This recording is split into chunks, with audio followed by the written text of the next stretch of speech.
What's going on, everyone? Welcome to a Saturday edition of Back Your Play with Q. As always, I'm your host, Rich Quinones. Thanks for joining me on the YouTube channel, Rich Q on Q. And of course, TV Delmarva 14.1. We always love the fact that the first state invites us into our home. So sit back, relax for the next 30 or so minutes, have a cup of coffee by your side. A lot of stuff, a lot of sports to dive into. A very busy weekend. You're starting to see the NBA after the All-Star break. We saw the trade deadline come and go. You'll start to see the level of play pick up a little bit. So we'll dive into the NBA a little bit today. March Madness right around the corner, conference tournament, selection Sunday. We'll try to dive into that. Top 25 teams are going to be in action. But I wanted to hit and kind of piggyback from last week's conversation. And again, as always, on Twitter, IG, at RichQ on Q, hashtag BYP. I wanted to get into a little bit of the NFL and what's transpired over the last you can say 3+ days in the NFL. Really, one of the big stories is this investigation regarding Washington Commanders owner Daniel Snyder.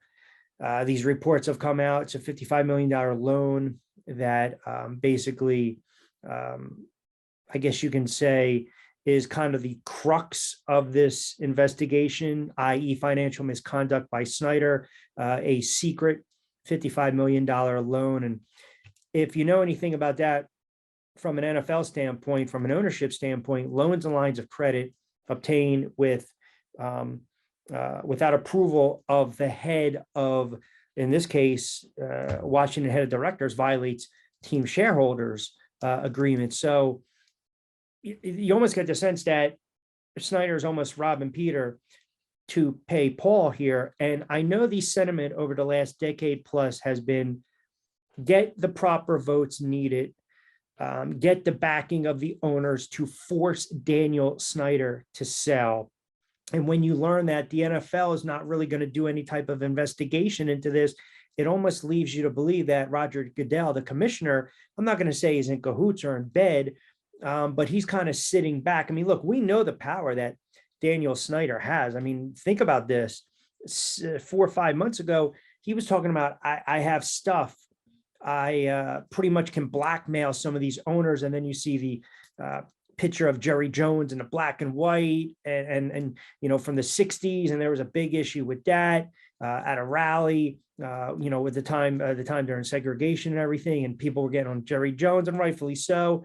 You know, but Daniel Snyder is the type of person, he's so vindictive that if you keep pushing, and when you have prominent owners, say like Jerry Jones, say like the Maras and the Tish in the world, or the Rooneys of the world, and they come out and they don't really side with Daniel Snyder's logic and beliefs, then I think what happens is we start to go down the slippery slope, do we not? So the one thing you have to remember is Daniel Snyder purchased the Washington, then Redskins, the Washington Commanders, current franchise, in 1999 for $800 million. In 23 seasons, we'll call it, he's gone through 10 head coaches.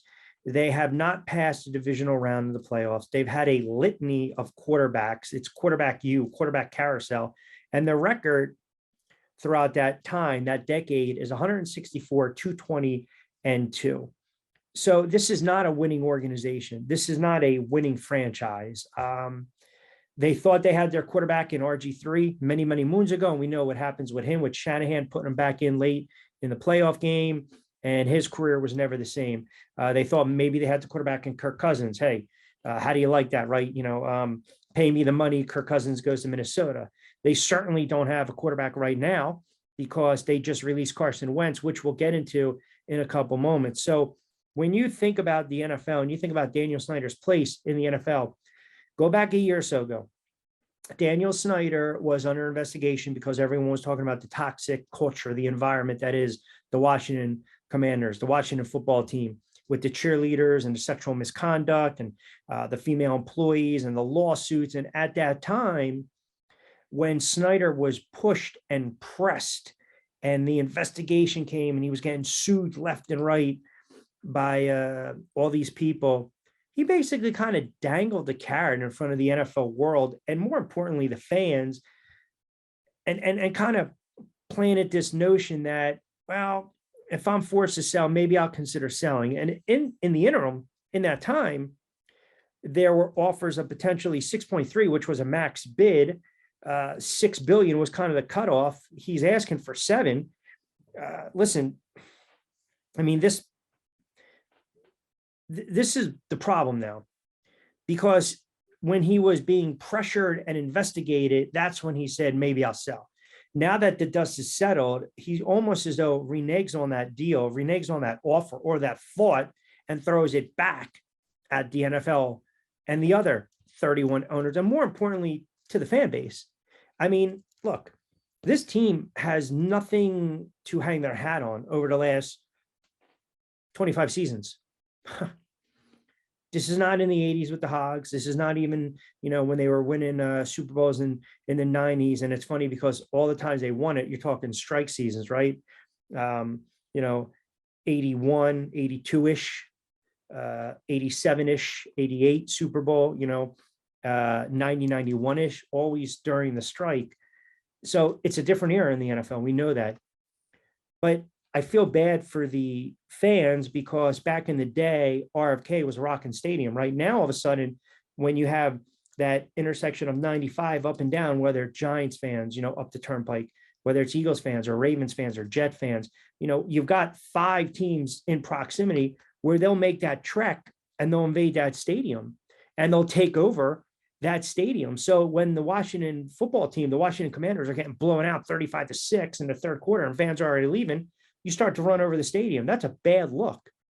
And what happens is, when owners see that, that's typically when head coaches get fired. Now, Ron Rivera, I still believe, is on the hot seat. I really do. A good guy by all accounts, nice man, pros pro, classy individual, but really not a winning head coach. Now that they've hired Eric Bieniemy as offensive coordinator, you would think maybe they're going to kind of push and go after a quarterback. And I think you have to now, whether you're going to draft one. I don't know if you bring back Heineke, they got that kid Howe on the roster, but they just released Carson Wentz, who is basically went from 2017 MVP caliber quarterback, tears up the knee on the road against the Rams, out for the season. In comes Nick Foles. The rest is history.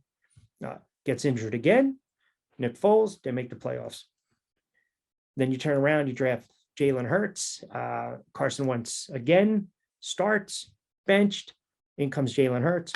Carson Wentz, they jettison him to Indianapolis, where he put up modest numbers, but he couldn't win games against the Raiders and Jacksonville late. And then with Washington, just looks like a shell of himself, like a shot fighter.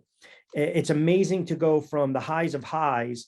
People thought Carson Wentz was going to be the Eagles' savior. So he went from being the savior of the franchise to injury prone, to a malcontent backup, to being traded several times, now a journeyman quarterback. But this is the NFL. So what happens? The league retreads guys all the time. There's going to be a team that's desperate enough that they need a starting caliber type of quarterback. Now, I don't think Carson Wentz really has any bullets left in the chamber, to be quite honest. I think he's a shot fighter. I just think he has zero confidence. He's never garnered the respect of his teammates. We saw that in his time with Philadelphia. It's well documented and illustrated and highlighted. And he's injury prone. And he just looks like he's lost a substantial amount on the fastball, and he's got the yips. He's got no confidence. So if you talk about a Goff or Shankin or Chuck Knobloch not being able to throw over to first, whatever Carson Wentz has, that's it. Whatever those guys has, Carson Wentz has, is what I should say. But there will be a team, whether it's Tampa, Atlanta just released Mariota, whether it's Carolina, they don't know what they're going to do with their quarterbacks. They like to bring back Darnold. We already know that Baker was traded to the Rams. You still have the Aaron Rodgers situation where he's come out of hiding. I still believe Jet fans are putting their eggs in one major Aaron Rodgers basket, and I believe it's going to explode and implode in their face. I suggested you go after Derek Carr.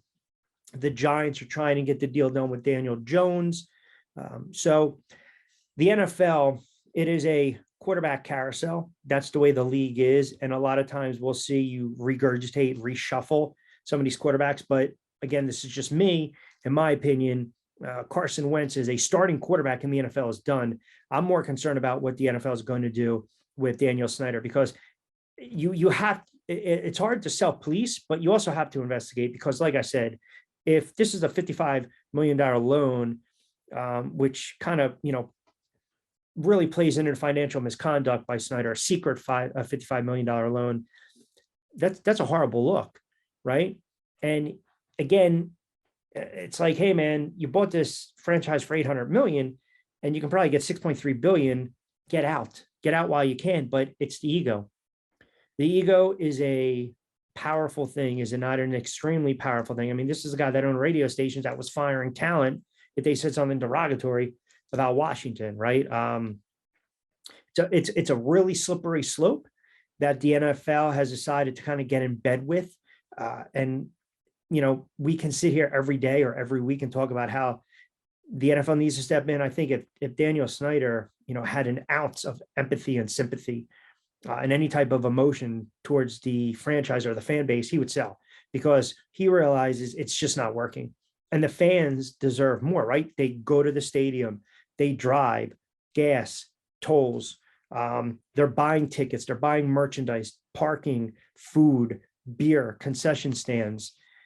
You got to take care of the fan base. And even if you have a bad product, but you're trying to run the franchise and the organization the right way, I believe some of the fans, and I can't speak for all of them, maybe I'm in the minority, you can at least say, hey, it was a good experience. They didn't get the win, but it's heading in the right direction. Look, I can tell you this, for a decade, the Giants were horrible. They went through Shermer, they went through McAdoo and the botched, the nonsense afterwards with Shermer and Eli and the botched benching. And then they turn around, they go through Judge, and now they finally hire Dable. So a Giant franchise that always had that model of consistency for years, like the 49ers in the 80s, like, Washington in the 80s, like New England for all those years, like Pittsburgh, that stability with one head coach here and there and doing it the right way. They went through McAdoo, they went through Shermer, they went through Judge, and now it looks like they have a head coach in Brian Dable, coach of the year. But they're my point is, even if they lost games, they're building towards something. So fans are going to come out. They're not doing that with the Washington Commanders, the Washington football team. They're not doing that because the product stinks and they know the owner is just a fraud, right? I mean, he's just a fraud. And like I said, if he really felt anything towards the fan base, get out. 800 million, 6 billion, you made a substantial amount of money. You don't need money anymore. You flipped the profit big time.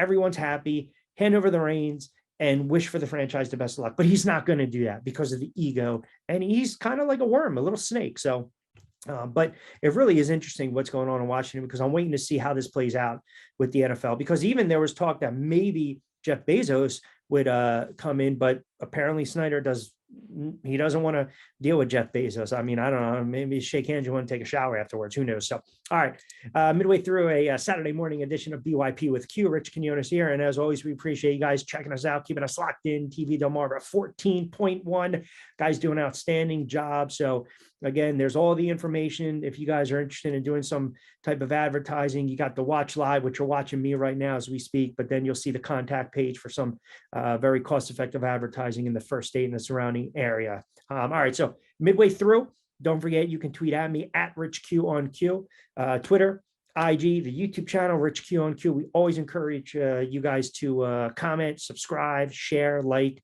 Feedback has been phenomenal. The viewing audience is growing exponentially. So I certainly appreciate what you guys are doing. And thank you for all the support. All right, so midway through, we'll step aside. We'll take a quick timeout.